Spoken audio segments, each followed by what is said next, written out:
Assalamualaikum warahmatullahi wabarakatuh. Kami dari kelompok 4 ingin mempresentasikan tentang From Trust to Politika, the need for additional check and balance. Next. Di sini ada anggota kami, yaitu ada Hadi Straningsi, NPM 070, ada Bagus Hadi Putra, NPM 018, ada Aldofren Breman, JNG, dengan NIM 258, ada Andana Daus, dengan NIM 054, ada Farel Adrian, NIM 048, saya sendiri ada NIM 030. Selanjutnya, next. Materi pertama, silakan.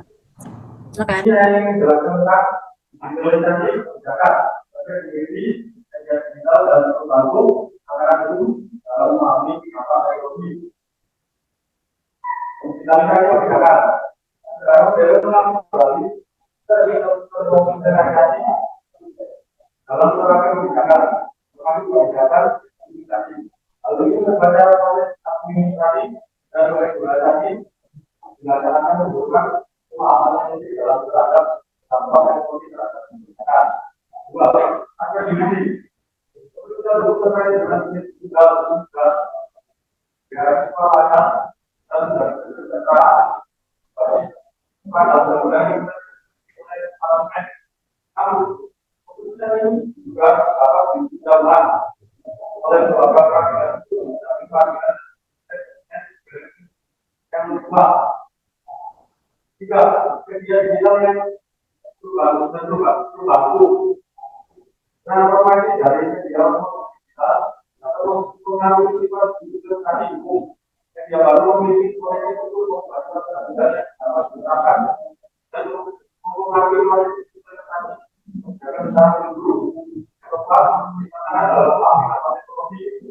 ekonomi baru digital pemahaman terhadap kebijakan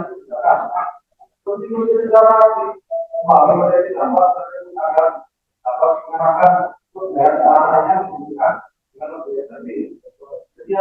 selanjutnya dua generasi keempat yang juga disebut sebagai puskamisasi hukum secara massal adalah konsep yang menggambarkan evolusi sistem hukum dari hukum lisan hingga hukum digital.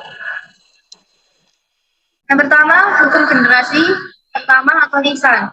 Hukum lisan adalah bentuk hukum yang paling awal di mana keputusan hakim disampaikan secara lisan di tempat dan waktu tertentu. Hakim memiliki otonomi besar dalam membuat keputusan.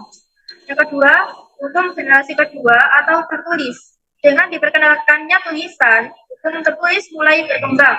Keputusan hukum dicatat dan dapat dibaca di tempat atau waktu yang lain. Hakim terkait pada aturan yang telah disetujui oleh badan formal membatasi otonomi mereka. Yang ketiga, hukum generasi ketiga atau cetak. Mesin cetak memfasilitasi distribusi hukum dalam skala besar, memungkinkan kontrol lebih besar terhadap hakim oleh birokrasi. Hukum menjadi lebih dikontekstualisasi dan dikomodifikasi. Yang terakhir, hukum generasi keempat atau digital. Revolusi elektronik menghadirkan hukum digital, meskipun semua yang mungkin dilakukan oleh hukum cetak tetap dapat dilakukan. Hukum digital membuka opsi baru dalam bentuk interaksi dan konstitusi. Masyarakat dapat mengakses informasi hukum lebih mudah melalui internet, tetapi ada juga risiko ketergantungan pada sistem komputer yang dapat mengurangi fleksibilitas dalam pengambilan keputusan. Oke, saya Farel Adrian Putra akan meneruskan dari penjelasan dari Mbak Dia tadi. Saya akan membacakan hukum generasi keempat atau hukum digital, yaitu menghadirkan perubahan signifikan dalam cara negara beroperasi dan keseimbangan kekuasaan. Di sana terdapat 4 hal. Yang pertama, perubahan dalam pengambilan keputusan. Jadi undang-undang generasi keempat memungkinkan pengambilan keputusan yang sangat individual dan sudah terprogram, mengurangi diskresi para pengambil keputusan hingga hampir nol. Meskipun teoritisnya birokrat dapat mengabaikan sistem terkomputerisasi, namun dalam praktiknya mereka cenderung mengikuti perintah dari sistem tersebut. Yang kedua, ancaman terhadap keseimbangan kekuatan. Sistem hukum generasi keempat dianggap sebagai ancaman terhadap keadilan kekuasaan karena adanya kemungkinan pengganti hakim dengan sistem keputusan terprogram. Hal ini dapat mengurangi keterlibatan manusia dalam pengambilan keputusan serta mengurangi kemampuan untuk menyesuaikan keputusan dengan kondisi baru. Yang ketiga, kriteria pengembangan sistem hukum. Diperlukan kriteria yang tepat untuk pengembangan sistem informasi hukum di masa depan, seperti ketersediaan, kerahasiaan, integritas, keaslian, fleksibilitas, dan transparansi. Namun, kriteria ini juga harus tertanam dalam sistem kekuasaan untuk memulai memberikan sanksi, melaksanakan, dan mengawasi undang-undang generasi keempat. Yang terakhir, yang keempat, dampak pada trias politika. Hukum generasi keempat membawa perubahan yang signifikan dalam trias politika yang menempatkan kekuasaan legislatif, eksekutif, dan judisial dalam kerangka yang normatif. Jika hukum generasi keempat memiliki peran yang sangat penting, maka trias politika dapat terancam karena tidak ada kekuasaan formal yang benar-benar fokus pada pengawasan dan koreksi penggunaan kekuasaan dalam skala besar. Oke, tadi penjelasan dari saya. Saya menjelaskan tentang bagaimana trias politika ini dapat diambil pemerintahan nasional kekuasaan. Di sini saya menjelaskan bahwa kalian trias politika itu ambil dari pengertian saya itu trias dalam arti tidak politika yang kekuasaan power. Tiga tahun kekuasaan ini memiliki tiga bagian, eksekutif, legislatif, dan judisial. Masing-masing kekuasaan ini atau pemerintahan kekuasaan ini yang pertama eksekutif. Eksekutif adalah kekuasaan yang kemudian menjalankan apa yang disebut dengan fungsi pemerintahan.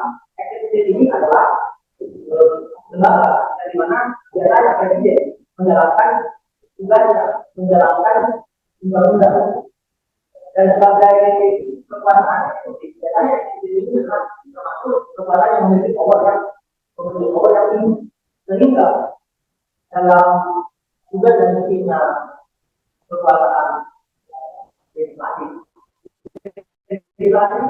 mengawasi semua kebijakan dari kekuasaan eksekutif. Dua kekuasaan ini memiliki moral. Yaitu legislatif adalah lembaga yang dimana memiliki berwenang untuk membuat aturan. Berwenang juga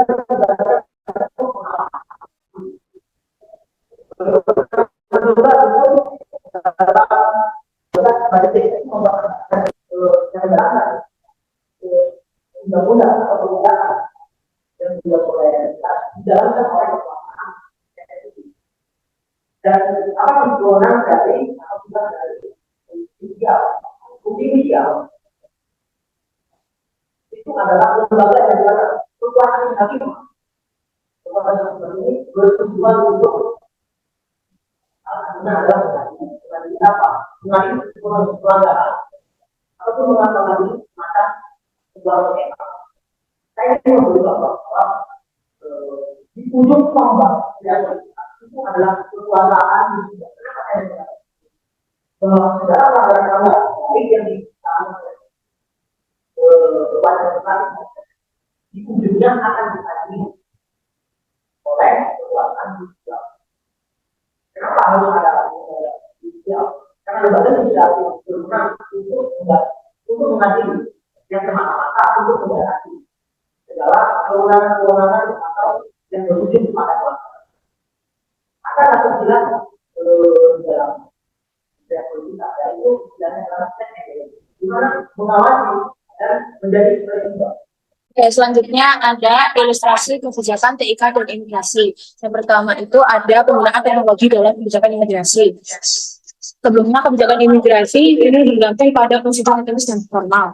Namun dengan pengenalan prosedur tertulis dan formal, namun dengan pengenalan sistem komputerisasi pekerjaan petugas pengawas dan pembatasan menjadi lebih efisien dengan akses cepat dengan informasi latar belakang yang lebih komprehensif melalui database. Kedua, contoh teknologi DNA dalam kebijakan imigrasi. Penggunaan teknologi DNA untuk menentukan hubungan keluarga dalam kebijakan imigrasi menunjukkan bagaimana teknologi mempengaruhi pengambilan keputusan hukum. Meskipun bermanfaat dalam pengembangan hubungan, teknologi DNA juga mengubah hubungan keluarga dari aspek sosial menjadi biologis, mempengaruhi pengambilan keputusan hukum.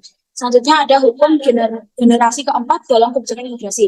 Penggunaan sistem berbasis komputer dalam kebijakan imigrasi dapat dianggap sebagai hukum generasi keempat karena sifat interaktif dan memfasilitasi distribusi hukum dalam skala besar. Namun hal ini juga mengurangi kekuasaan diskresi birokrat karena keputusan mereka lebih banyak ditentukan oleh sistem.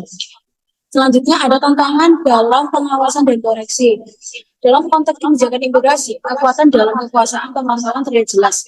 Peluang bagi para imigran untuk mengajukan banding dalam terhadap keputusan atas kasus mereka terbatas dan bias sistematis sulit untuk diawasi dan diperbaiki. Yang terakhir ada kekuasaan pemantauan dalam memberikan keseimbangan. Kekuasaan pemantauan seperti Badan Pemeriksa Keuangan, Optimis Nasional dapat membantu memulihkan keseimbangan kekuasaan dengan melakukan tinjauan berkala terhadap penggunaan kekuasaan dalam skala besar. Hal ini dapat membantu mengatasi bias sistem, memperkuat pembelajaran kebijakan, dan mencegah penyalahgunaan teknologi. Sekian dari Analisis tersebut dimulai dengan menyoroti perlunya menganalisis praktik teknologi dalam pemerintahan dan bagaimana hal tersebut berdampak pada bentuk penerapan hukum yang baru, khususnya dalam kebijakan imigrasi. Terdapat gangguan dalam keseimbangan kekuatan yang mengakibatkan seruan pembentukan kekuatan pemantau yang diusulkan sebagai pembaharuan substansi terhadap trias politika. Yang pertama, perlunya kekuatan pemantau. Karena praktik pemerintahan dan penerapan hukum yang baru, kekuatan pemantau menjadi penting untuk memastikan keseimbangan kekuasaan dan keadilan dalam kebijakan publik, terutama dalam konteks kebijakan imigrasi. Yang kedua, munculnya kekuatan baru. Munculnya kekuatan eksekutif tidak dapat dihindari, sebagai halnya munculnya kekuatan pemantau ketika teknologi baru digunakan dalam pemerintahan. Contohnya adalah lembaga seperti Ombudsman dan Badan Audit Nasional yang muncul dalam respon tersebut. Penciptaan kekuatan pengawasan. Pembangunan kekuatan pemantau dapat dicapai melalui peningkatan kewenangan formal lembaga-lembaga yang sudah ada, seperti memberikan mandat independensi yang lebih besar pada Ombudsman dan Badan Audit Nasional. Yang keempat, tekanan publik dan reformasi. Tekanan publik dapat menjadi dorongan penting untuk menciptakan kekuatan pengawasan yang lebih efektif. Referensi trias politika dapat dilakukan berdasarkan institusi yang sudah ada, dengan memperkuat peran lembaga pemantau yang ada. Yang kelima, perlindungan dan keseimbangan kekuatan. Dalam konteks kebijakan imigrasi, kekuatan pemantau diperlukan untuk melindungi imigran dari kelebihan pengambilan keputusan rutin berdasarkan sistem komputerisasi. Hal ini untuk memberikan keseimbangan kekuatan dan terhadap kelompok